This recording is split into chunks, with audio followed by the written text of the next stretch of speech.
policymakers X, or if I go to this committee and present my wonderful results, they're going to be very excited and very amazed with my results, so they're going to take them up.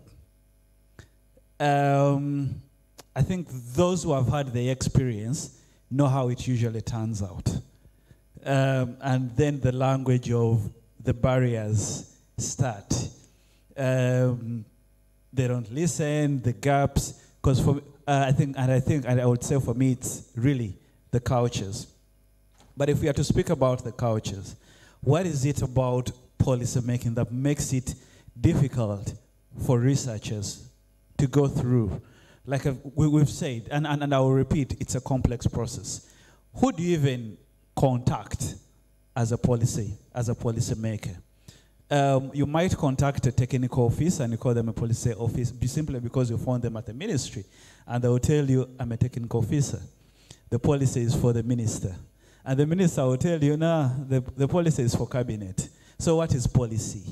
Anyway, it's really a messy process to start with. Then the language you use. Of course, with policymakers and different government, our governments, they're quite sensitive with the language. And I would say our government. But I think lately, I expand it, it's global. It happens everywhere. They're quite sensitive to certain words. So understanding their language is very important. How do you frame the issues that you're framing? It might be the reason they do not pay attention. And of course, it requires a huge dose of patience. Because why am I talking about a huge dose of patience? This process is about relationships. And I'm saying about relationships, I'm not ignoring the evidence synthesis and the generation that goes in. But you need to be able to build the relationships. If you don't have any relationship, it becomes rigid. You need to know, when do I approach this policymaker? Can I have a phone call? Can this policymaker take me to the permanent secretary's office and I have this conversation directly? Whose ears do I need to get them to listen to this evidence? And if you've not built those relationships, that's very important. Then, of course, time. It would be, I wouldn't leave this place if I don't talk about time. If you're presenting the evidence, and as I said, we run a demand-driven service, and from our view is that it engenders ownership, basically. But even if they ask you for that brief to come in 3-6 months, if you take that 6 months period without continuously engaging them to see what's going on, they will have moved on. It will no longer be relevant. They would be doing something else. So time is very important for us. So those are some of the things that you need to think about. Then the other barriers definitely fall within the line of how that evidence is collected and put together. Thank you.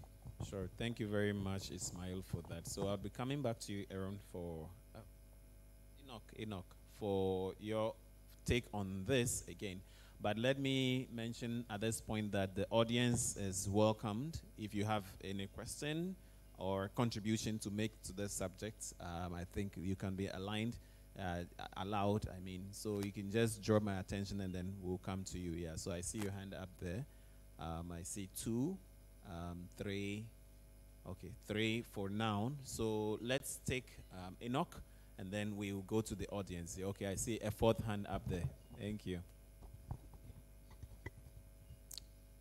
Yeah, with regards to some of the challenges that I would just want to add up. In regards to some of the challenges that you made mention with regards to evidence, I think in country-wise, and I think that might be for other African countries, what we actually face is ethical clearance. When you had to submit your proposal for research, sometimes the process is quite cumbersome, and that actually brings a lot of delay And then probably, by the time they give you ethical clearance, maybe it might be too late for you to even carry out your research. And then sometimes it's also issue of interest. Maybe the research you've even carried out, it might not be of political interest. And so we might end up wasting a whole lot of resources. And then that research is actually not being used just because of political interest. And then issue of disseminations. There are many researches which have been carried out which are not disseminated. They are hidden in shelves. And lastly, most of our systems that we use to store data, I don't know for other African countries, but in Ghana, we are working on a data hub where we can make data interoperable, where we can have health data on one platform. Because at the moment, most of our evidences, though they are generated, but they are currently on silos. They are on different platforms. So I think that one is very, very difficult in gathering evidence for decision making. Yeah, thank you for highlighting some of those specific institutional processes that are able to hinder evidence use. So I'll come to the audience. The first one, yes, Henry. Yes, thank you very much, Mr. Kirchuffs. I must say that it is through your leadership that I have this platform to be an evidence producer or generator and then a user as well. Thank you so much for what you're doing for Ghana. Once again, my name is Henry from Ghana. I'm with Pax Africa. My first question goes to Honorable. As a politician, now that you are so much aware of the EIDM space and ecosystem, how are you using that to lead change in Africa or your constituency that will explode to the other African countries? And how do you intend engaging your fellows to be sure they use evidence-informed decisions to lead the change? Because mostly you realize that they make promises. They mostly use the symbolic ones. After they promise for project that will yield vote, they now come back to look for evidence to support it, which always doesn't work. After 4 or 5 years, it goes off the drain. How do you intend using that or leading that change in Africa? And then to my friends there, how do you stand resilient? How do you build resilience against policy implementers, like government especially, when after doing your research and evidence and they are not using them, and then you are at the detriment of the challenges that come? How do you stand it? How do you mobilize your colleagues to stand those things and make sure that what evidence you have, they must be implemented to ensure that there is change or there's development in your space? And then I think that's enough. Okay, that's okay. Thank you very much. Thank you very much. The other hands, yes, you there, and then we take the third one, and then the fourth one there. Yes. Thank you, Chair. My name is James from the Kenya Medical Research Institute, Kemri. Mine is not a question, but an observation.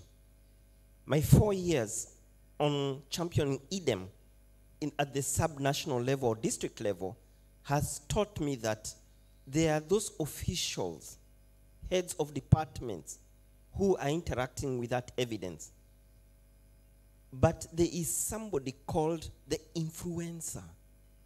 It took me 3 years to realize that for Kemri's evidence to be used at the sub-national level where clinical decisions are being made, you need to look for that person who influences the process.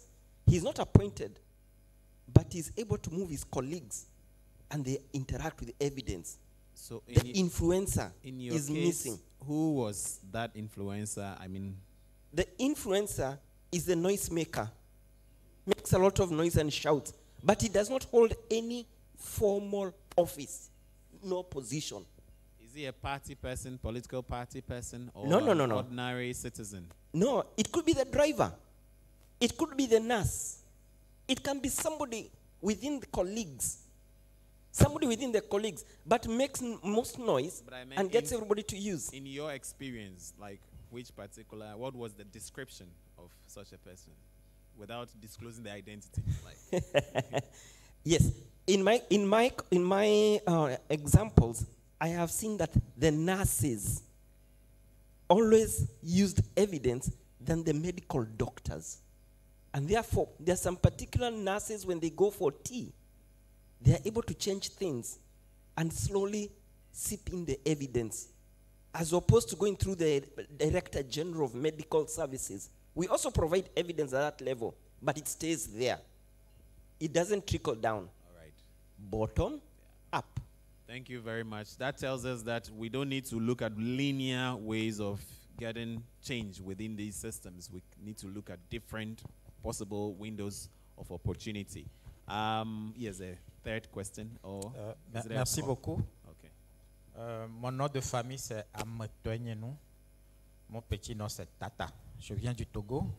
Et je suis responsable d'une toute petite ONG qu'on appelle OADEL, Organisation pour l'alimentation et le développement local. Je suis en train d'apprendre beaucoup de choses depuis l'ouverture de ce forum-là sur les évidences. Et merci à ACED et tous ses partenaires. C'est maintenant que je découvre que les évidences ou la production des évidences, ce n'est pas forcément des enquêtes avec des chiffres. Je voudrais relater un cas et demander l'avis d'experts. Il y a 2-3 ans, dans le cadre d'un projet, nous avons voulu voir les tomates importées sur le marché togolais à Lomé. Quelle est sa composition? On a travaillé avec l'association togolaise des consommateurs. Ils sont partis sur le marché. Ils ont pris différentes marques de tomates concentrées importées. Ils ont amené dans un laboratoire. Ils ont fait analyser et les résultats ont montré qu'il y a des concentrés de tomates qui contenaient un taux de plomb très élevé par rapport à la norme internationalement acceptée. Et quand nous avons rendu public ce rapport, ça a fait du bruit. Le ministre du Commerce à l'époque au Togo nous a convoqués et on s'entendait dire quel était notre échantillonnage, quelle était notre méthodologie, est-ce que c'était représentatif, votre étude là, vos résultats là. Bon, la seule chose qui nous avait sauvés à l'époque, c'est que les analyses ont été faites dans le laboratoire public créé par l'État lui-même. Donc, il ne pouvait pas mettre en doute les résultats de son propre laboratoire, on va dire comme ça. Mais, en fait, la question que je voudrais poser, est-ce que dans nos différents pays où on produit les données probantes, est-ce qu'il y a une autorité qui peut approuver que effectivement ces résultats probantes-là sont vrais et que l'autorité n'invente pas un certain nombre d'arguments pour remettre totalement en cause justement les résultats des petites associations que nous sommes. Merci pour votre éclairage. All right. Thank you very much for that good question. I'll throw it to Ismael and Jim. So please prepare. You will answer that question. Yes, there was a fourth question at the back there, unless you want to give it up. Merci beaucoup. Je voudrais revenir sur ce que mon prédécesseur a dit. Ça s'est passé un peu comme ça chez nous, mais c'était par rapport aux horticulteurs. C'est-à-dire ce qu'ils produisent comme légumes, il y a énormément de pesticides. Il y a une dizaine de variétés, mais personne n'ose en parler. Hein, c'est comme ça. Moi, je voudrais intervenir sur votre introduction concernant le renforcement des capacités. C'est-à-dire que c'est un terme malheureusement qui est devenu galvaudé. Pour toute formation, les gens parlent de renforcement des capacités. Or, ce que vous venez de dire, normalement, c'est ça. C'est-à-dire que c'est un concept qui a un sens bien précis. Et il faut qu'on continue à sensibiliser les gens par rapport à ça. Il y a différentes façons de présenter ça de façon schématique. Hein, parfois, c'est des cercles concentriques. Il y a l'individu, il y a l'organisation, il y a l'écosystème. Parfois, en termes de papillons, individu, organisation, institution et l'écosystème ou le risque. Moi, je crois que ce serait bien qu'à chaque fois que les gens insistent sur ça et qu'on ne confonde pas renforcement des capacités avec toute forme de formation. C'est ce que je voulais dire comme contribution. Je vous remercie. All right, thank you. For the sake of time, we'll take only one more, and then our panelists would respond to this, then we can bring the session to a close. Yes. Ok, merci. Draman Koulibaly, ici du Centre d'études économiques et sociales Afrique de l'Ouest, Burkina Faso. Oui, je voulais tout juste poser la question, si les aspects d'éthique, comment est-ce que les aspects d'éthique sont abordés? Parce que c'est important, au Burkina, on a eu une expérience qui vient d'avoir un tournant décisif. Il y avait l'introduction du moustique OGM. Nous, en tant qu'acteurs de la société civile, on a posé beaucoup de questions sur les risques. Je pense qu'on a même eu des menaces à un certain moment de la part un peu de certains acteurs. Et voilà, donc les données pour convaincre le gouvernement, bien sûr, on peut les considérer comme des données probantes, mais les mêmes questions sont revenues plus tard. Aujourd'hui, on a suspendu ce programme. Ça suppose qu'effectivement, quelque part, il y avait des aspects qui n'étaient pas maîtrisés. Donc, ça veut dire aussi que les questions éthiques sont extrêmement importantes à prendre en charge. Le deuxième aspect que je voulais aborder a trait un peu à, oui, le fossé, comme on a dit ce matin, entre la recherche et les acteurs, les producteurs et les utilisateurs. Voilà. Donc, si nous prenons le secteur de l'agriculture, ben, souvent on a des données de recherche qu'on peut caractériser de données probantes. Elles sont issues, certes, d'investigation, d'expérimentation. Et donc, le chercheur, il a ses résultats, il a publié. C'est bon, les bons résultats sont bons. Souvent, ces résultats-là repartent sur le terrain pour être vulgarisés. Et après, l'impact que ça donne, le chercheur n'est plus là. Il est passé à autre chose. Donc, ce retour de terrain n'est pas suffisamment pris en charge. Et bon, sauf si d'autres acteurs, dans le cadre de la capitalisation, le ramènent. Donc, ça fait qu'effectivement, quelquefois, on peut se rendre compte que des résultats de recherche restent dans le laboratoire, ou même si ça sort, c'est que les chercheurs n'ont même plus continué à voir qu'est-ce que ça devient, et ça contribue effectivement à avoir ce fossé-là. Or, la recherche doit être une réponse à des problèmes posés. Voilà un peu l'aspect que je voulais aborder. Merci. All right, thank you very much for that. So we will take the responses, which should be our concluding remarks as well. So we will start with you, Honorable, and then Enoch. Is there any of them that you would want to respond to freely? You choose. There's something which will be your concluding remarks as well. Then we finish with Ismael. Yes. So Honorable, please. Merci. Alors, je crois une ou deux questions m'ont été adressées directement. La première problématique, c'est soi-même.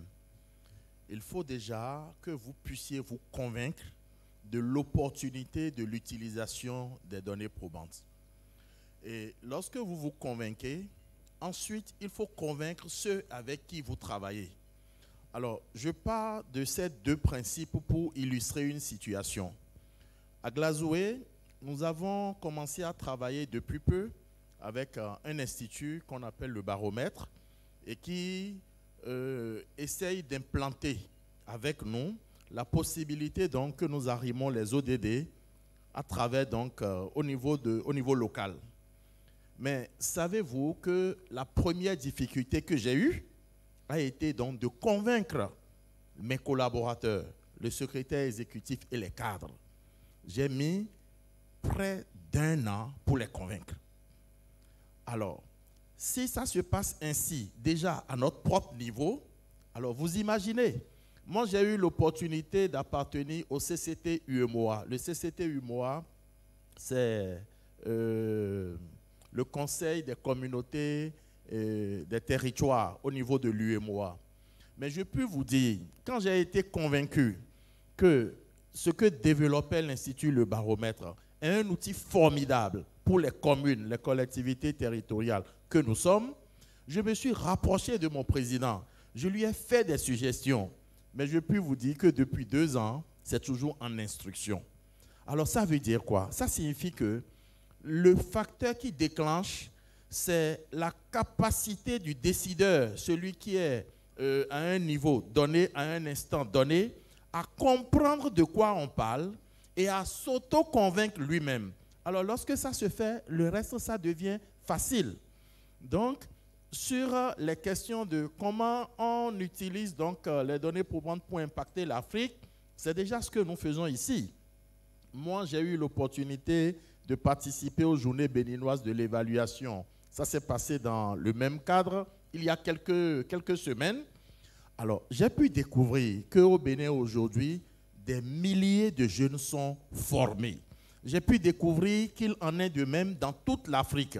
Ça veut dire quoi? Ce n'est qu'à travers ces formations que nous allons réussir à mobiliser suffisamment de ressources humaines et espérer que ces ressources humaines accèdent à des positions de décision. Je donne par exemple, je prends le cas du Bénin. Vous savez que bientôt nous irons aux élections présidentielles. Parmi les candidats déclarés, nous avons un jeune compétent qui a qui a montré de quoi il est capable.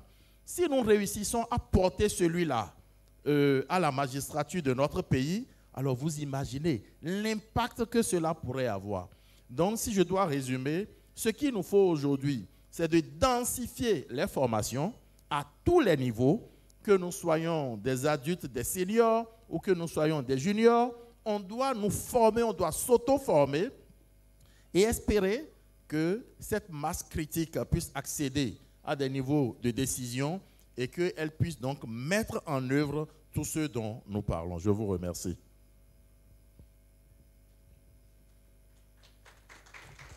Thank you very much, Honorable, for that. Yes and no.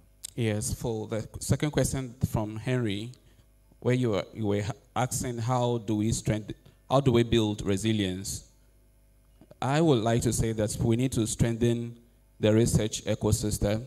We need to make ourselves powerful because information is very expensive. And without any information, we cannot have any better decision as a country or as a continent. And then, like I was saying, most of our researchers, most of the time, they are not being disseminated. We do the research, and then the way and manner in which it's been disseminated do not really make our voice heard. And so it's not just about the research, but it's also how we tell the story, what we found out, the kind of people that we talk to, and how we disseminate that kind of information to all actors or stakeholders. And so in the Ministry of Health, research has really benefited us a lot in terms of, I think some years ago, we're having challenges with mothers and fathers finding issues of paying for childhood cancer. And this one always leads to catastrophic spending, parents having to abandon their children at health facilities. And so we conducted a research into childhood cancer. And that one has ensured, and then not just conducting the research, but we made sure that we publish this research to all actors, including the government. And this one has ensured the inclusion of childhood cancer care into the national health insurance. Thank you. So that's something I think is about how we tell the story. Thank you. All right. I think that addresses the question of the gaps as well, right? So yes, Jim, and then. Yes, thank you. Maybe to add on the resilience as asked by Henry, and I think you have put it right. So what we have done is to ensure that we work with the middle-level bureaucrats, this head of departments or senior heads, as well as also including the political players. So when we work with them, what it gives us is ownership so that they are going back to the government agencies with the evidence. So we co-generate, we co-create with them together, and then this enhanced ownership, they'll take this evidence with them, they will be the one talking on our behalf. So this has enabled us to ensure that we try and influence that evidence even after sometimes, even when the ministers also, or people are opposed to it. So this level, mid-level bureaucrats are very important. The senior head, the senior officers, ensure that you work with them, you co-create with them together, and your evidence will at least influence a policy decision. On the issue of authenticity of the evidence, I'm so happy that he brought it out. this has always brought questions. For instance, whose evidence count? Why is it my evidence and not your evidence? Why is it this organization's evidence and not this? So government has an appetite of relying on particular institutions. You know them in your countries. In Kenya, for instance, there is one policy organization known as KIPRA, Kenya Institute for Public Policy Research. That is the go-to when you want to influence policy in Kenya. So what we have done is to ensure that we incorporate people from that organization to be part of what we are solving. So we co-create with them together, we bring them on board, so that when we are taking this evidence, the name of that organization, KIPRA, will also be there. When government sees that this evidence was co-generated, was co-created even with KIPRA, the uptake of that evidence is likely to take place than when I would go with my organization alone without mentioning KIPRA. So just identify those organizations that you know government must go to, try and ensure that at least a representation from them also is part of you, so that you all work together and ensure that that evidence can really influence. I'm so happy about the capacity strengthening. Yes, nowadays we don't talk about capacity building. That is fantastic. Let's try to ensure that we strengthen. So it is capacity strengthening or development. Thank you so much. Yeah, so Ismael, you have the responsibility of taking the ethics one also up. I think a lot of it has been mentioned. One, I would want to say that the example of the evidence that was generated and then questioned by the ministry is not unique. A few years or months back, I had the privilege of being in a conversation where they were talking about the increasing anti-malaria resistance in Uganda. Now, the group that first published that work is prominent in Uganda in malaria research. But when they did publish it, the ministry was up in arms. What are you talking about? We don't have anti-malaria resistance. Where did you even get this? I mean, these were the preeminent researchers in malaria who have just published, and the ministry was already up in arms. Of course, questions about credibility come in. But then in there are questions of, and I should put quotes, embarrassing evidence. When was the first time they actually heard it? What was the intention on how it was produced, in how it was framed and brought out? And what reaction would you want the ministry then to have to do? So there is a lot that you need to do on that. Of course, if you are coming from an activist point of view, you may want to do it differently as activists do. But if you want to get the ministry to get the ownership and work with you, certainly you need to have other measures on how you actually do it. And it doesn't matter if you're small or big, the fact that your work is unique but brings out a very important public health issue, also or social issue, it will get attention, and it will be considered. The fact that you're already there, that means they're already getting to the point of engaging with your evidence. For me, that's what I would say. When it comes to the influencers, I would call them policy entrepreneurs. And these are people who know how to create coalitions, know how to get your evidence to move in spaces. Certainly they are there. They are in all spaces. And if you don't know about them, then I'm glad you actually learned about them. You actually got the experience with that. What we actually do, and one of the strategies to do, is create champions from them. Jim has already given us an example where a champion is actually an institution. You create champions, you work with them so that they are your main ally on that to move the evidence. Of course, it depends. If it is a cook, then I'm not sure how you're going to work with that. But certainly, if you're going into policy spaces, it will be very important to work with champions. When it comes to questions of ethics, of course, ethics are very important, and it's really a big topic. and depending on the perspective, you're really bringing it in. But from the perspective, he talked about genetically modified organisms. That is something that draws public interest, public questions. I mean, we've gotten to a point of vaccines being quite questionable. So because they're in the public discussion, the public discourse goes in that because of the side effects and all that, the anticipation around it. Certainly, I should say there are several principles or there are several statements that are out that you as a researcher or an evidence intermediary need to be able to think about when you are generating that research, when you're putting that research together. How are you involving the public? Where is the consent? How are they getting involved in what you're talking about? So certainly these issues will always rise, and it will be very difficult to say your one piece of evidence will certainly solve it. But your duty is to make sure that whatever you're doing is ethical and balanced on that case. And that's also something Jim has mentioned. Whose evidence is it? You might say it's GMOs, but how have you looked at the evidence? Is it because you've done this one piece of research that you want to push, or you've actually looked at the comprehensive evidence to come up with a nuanced position? Thank you. All right, thank you very much. I think they deserve a big round of applause.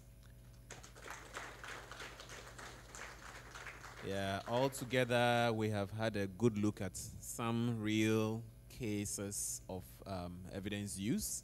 We have had a look at some of the challenges that we experience in these processes, including the case Honorable cited of the institutionalized use at the subnational level, the planning process, right?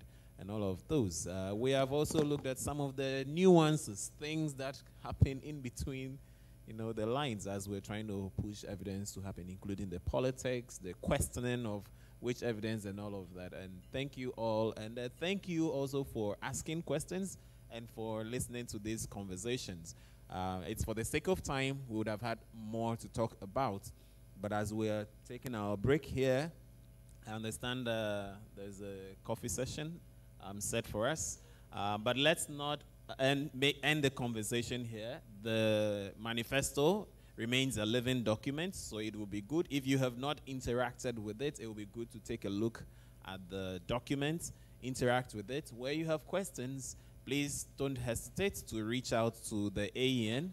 Altogether, we're happy to take on capacity development issues forward. So our reference person for the capacity side of work, please address all your concerns to Charity. Charity, please, let's see you. They want to see you. Yeah. And let's appreciate Charity. She's been doing lots of work coordinating this strand of the AEN's work. Thank you all so much. And yeah, we'll continue the conversations over coffee.